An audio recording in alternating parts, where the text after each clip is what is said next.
नमस्कार मंडळी. मईस रेसिपी चॅनलमध्ये आपल्या सर्वांचं पुन्हा एकदा मनापासून स्वागत आहे. कसे आहात? आज आपण छान अशी संडे स्पेशल मस्त अशी तर्रीवाली झणझणीत पायाचा रस्सा ही रेसिपी बघणार आहोत.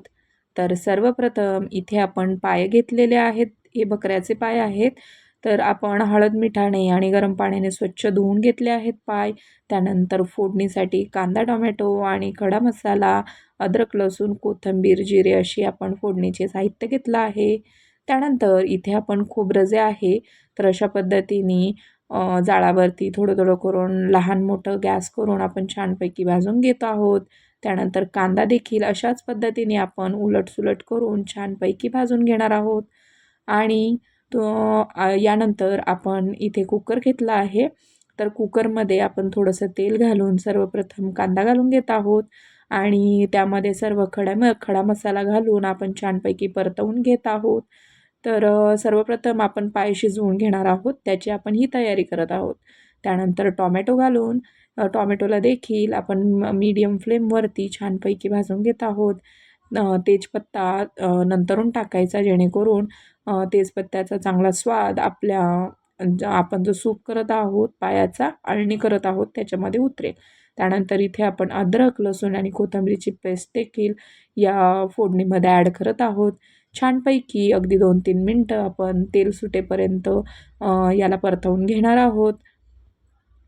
त्यानंतर आपण जे कांदा आणि खोबरं भाजून घेतलं होतं, तर उरलेल्या पेस्टमध्ये आपण छानपैकी थोडीशी जिरे अजून ॲड करून याची देखील छानपैकी आपण बारीकसं असं वाटण करून घेणार आहोत. पाहू शकता की छान असं बारीक असं आपण वाटण तयार करून घेतलं आहे. वाटण तयार करून झालं की त्याचबरोबर आपण जे फोडणीसाठी ठेवलं होतं, तर या फोडणीमध्ये आपण थोडीशी हळद आणि 2 चमचे आपण धणेपूड देखील ॲड करून घेणार आहोत. तर धणेपूड आवर्जून घालायची. कोणत्याही नॉनव्हेज भाजीला धणेपूडनी खूप छान चव येत असते. तर त्यानंतर छानपैकी पुन्हा एकदा 1-2 मिनटं हलवून व्यवस्थित परतवून आपण थोडंसं मीठ देखील यामध्ये घालून आपण जे पाय धुवून ठेवलेले होते, तर ते पाय आपण यामध्ये शिजण्यासाठी घालणार आहोत. छानपैकी फोडणी तयार करून घेतली आहे. यानंतर पाय जे आहेत तर ते आपण यामध्ये शिजण्यासाठी घालून घेणार आहोत. छानपैकी मस्त असे आपण पाय जे आहेत तर ते परतवून त्यामध्ये थोडंसं पाणी घालून कुकरची आपण एक 8 ते 9 शिट्या काढणार आहोत. त्यानंतर फोडणीमध्ये आपण इथे एक टोप घेतला आहे. टोपामध्ये अगदी थोडंसं आपण तेल घालून घेणार आहोत. त्यानंतर सर्वप्रथम आता आपण फोडणीमध्ये दुसरं काही नाही घालणार. जे आपण वाटण करून घेतलं होतं तेच आपण वाटण सर्वात प्रथम 2 चमचे घालून घेतलं आहे. त्यानंतर सर्व जे मसाले आहेत ते आपण ॲड करत आहोत. जसे की धनेपूड, त्यानंतर कांदा लसूण मसाला, लाल तिखट, काश्मीरी लाल तिखट आणि त्याचबरोबर हळद आणि आपला जो मटण मसाला भेटतो सुहाणाचा, तर तो याच्यामध्ये ॲड करून घ्यायचा आहे. जरी तो मसाला तुम्हाला आवडत नसेल तरी देखील नुसता कांदा मसाला आणि लाल तिखट जरी घातलं तरी देखील खूप छान चव येत असते भाजीला. आणि अशाच पद्धतीने लो फ्लेमवरती आपल्याला छान असं मसाला परतवून घ्यायचा आहे. फ्लेम जी आहे तर ती लोच ठेवायची आहे, जेणेकरून आपला मसाला करपणार नाही.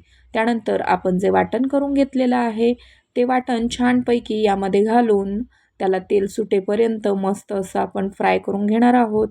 त्यानंतर यामध्ये आपण कसुरी मेथी टाकत आहोत. कसुरी मेथी आवर्जून टाकायची, जेणेकरून आपले जे नॉनव्हेज आहे तर ते अजून इतक्या टेस्टी बनतं. त्यानंतर तुम्ही पाहू शकता की आपण जे पाय शिजवून घेतले आहेत तर अशा पद्धतीने शिजलेले आहेत. खूप छान असे मस्त शिजलेले आहेत. त्यानंतर आपला मसाला देखील छानपैकी भाजून झालेला आहे. आणि त्यामध्ये आता आपण जे अळणी काढून घेतलेलं होतं, तर थोडंसं अळणी घालून हा मसाला पुन्हा एकदा आपण छान असा वाफवून घेणार आहोत, फ्राय करून घेणार आहोत. या पाण्यामध्ये देखील छान अशी हे तुम्ही पाहू शकता की छान अशी तर्री सुटलेली आहे आणि मस्त असा आपला मसाला भाजला गेलेला आहे. अशा पद्धतीने जर तर्री सुटली की आपला मसाला छानपैकी भाजला गेलेला आहे हे कळत असतं.